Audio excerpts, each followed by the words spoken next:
বন্ধুরা, আজ বানাবো এগ পাস্তা। তার জন্য আমি কড়াতে জল ফুটতে দিয়েছি আর সেখানে স্বাদ মতো নুন দিয়েছি। আর এখানে দেব আমি 1 চামচ রিফাইন্ড সাদা তেল। এই তেলটা দিলে পাস্তাগুলো পরস্পর লেগে যায় না। তো এবারে আমি এখানে 300 গ্রাম পাস্তা আছে, সেগুলো ফুটন্ত জলের মধ্যে দিয়ে দিলাম। তো এইভাবে আমি সঙ্গে সঙ্গে নেড়ে দেব, না দিলে পাস্তাগুলো সব এক জায়গায় হয়ে দলা পাকিয়ে যাবে। তো এবারে আমি এইভাবে 3 মিনিটের মতো কুক করেছি। তো পাস্তাগুলো আমার কুক হয়ে গেছে। এবারে আমি একটা ফুটো থালার মধ্যে ঢেলে আর ঠান্ডা জল দিয়ে উপর থেকে সেগুলোকে ধুয়ে দিচ্ছি, যাতে এক্সট্রা ময়দাগুলো ধুয়ে যায় আর পাস্তাগুলো ঝরঝরে থাকে।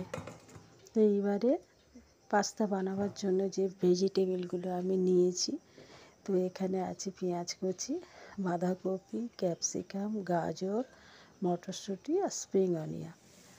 আর এদিকে নিয়েছি হচ্ছে কুচনো টমেটো, রসুন কুচি, লঙ্কা কুচি আর গার্নিশের জন্য ধনেপাতা। তো এবারে আমি গ্যাসের মধ্যে কড়া বসিয়ে এখানে সর্ষের তেল দিয়েছি। এবারে এখানে 2টো ডিম আমি পরপর দিয়ে এটাকে ঝুড়ো ঝুড়ো করে ভেজে নেব।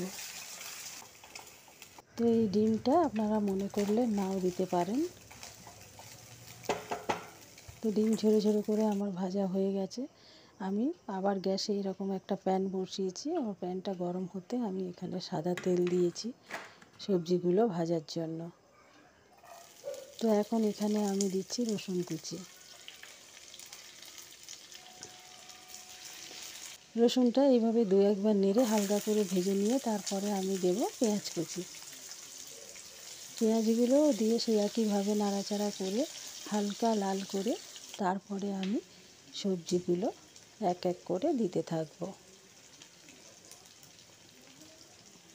তো আমার পেঁয়াজগুলো লাল লাল করে ভাজা হয়ে গেছে, হালকা লাল করে ভাজা হয়ে গেছে। তো সর্বপ্রথমে এখানে আমি দিচ্ছি গাজর কুচি। আমি গাজরগুলো লম্বা লম্বা করে নিয়েছি, আপনারা মনে করলে আপনাদের শেপ যেমন পছন্দ কাটতে পারেন। তো তারপরে আমি দিলাম ক্যাপসিকাম, স্প্রিং অনিয়ন। দেওয়ার পরে 2-1 বার করে নাড়াচাড়া করে পরপর সবজিগুলো দিতে হবে। তো এবারে আমি এখানে দেব বাঁধাকপি।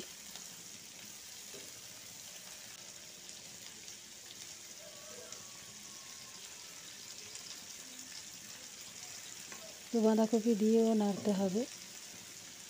আপনারা মনে করলে আপনাদের পছন্দ মতন এখানে ভেজিটেবল দিতে পারেন, ব্রোকলি দিতে পারেন, ফুলকপি দিতে পারেন, বিনস দিতে পারেন।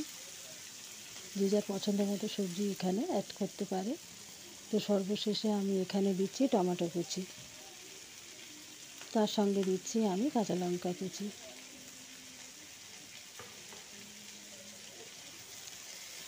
আবারও আমি এভাবে 2-1 বার নেড়ে এখানে আমি সামান্য একটু নুন দেব।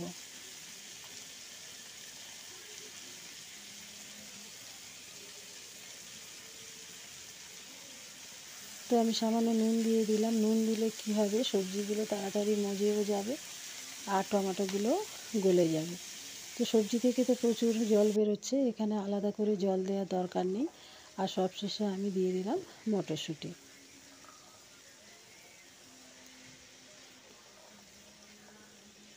তো এইভাবে নাড়াচাড়া করেছি, আমার সবজি ভাজা প্রায় কমপ্লিট হয়ে গেছে। তো এইবারে এর মধ্যে আমি পরপর সসগুলো অ্যাড করব। তো আমি প্রথমে দিচ্ছি এখানে ডার্ক সয়া সস 1 চামচ। তারপরে দিচ্ছি এটা চিলি সস।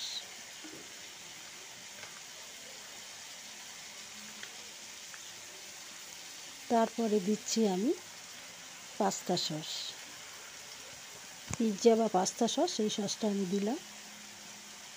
আর এখন আমি সর্বশেষ দেব টমেটো কেচাপ।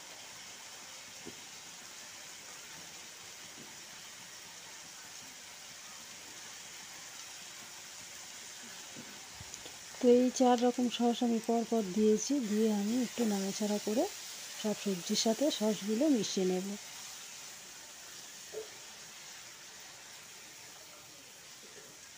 তো সবজির সাথে আমার সসগুলো মেশানো হয়ে গেছে। এখন আমি এখানে যে পাস্তাগুলো জল ঝরিয়ে রেখেছিলাম সেইগুলো এর মধ্যে দিয়ে দেব।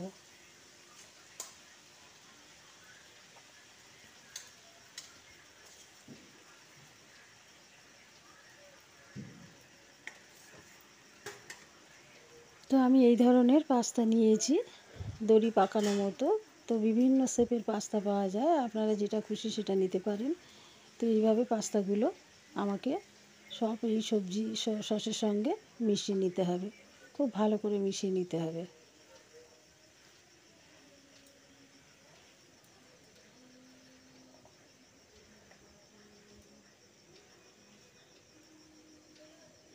আর গ্যাসটা আমি মিডিয়ামে রেখেছি, সব সময় গ্যাসটা মিডিয়ামে দিয়ে করতে হবে।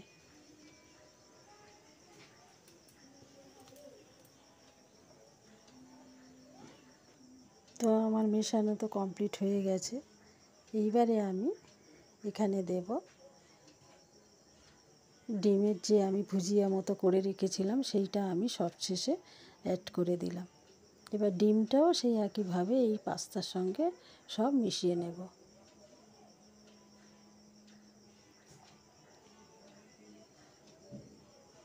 তো ভালোভাবে নাড়িয়ে চাড়িয়ে আমার পাস্তা তো একদম কমপ্লিট হয়ে গেছে, সার্ভের জন্য রেডি। তো আমার পাস্তা যদি ভালো লাগে এই রেসিপিটা, তো বন্ধুরা, আমি বাঙালি রান্নাঘর থেকে তপতি, আমাকে লাইক কমেন্টস করুন, অনুরোধ রইল, আর সাবস্ক্রাইব করে দিন।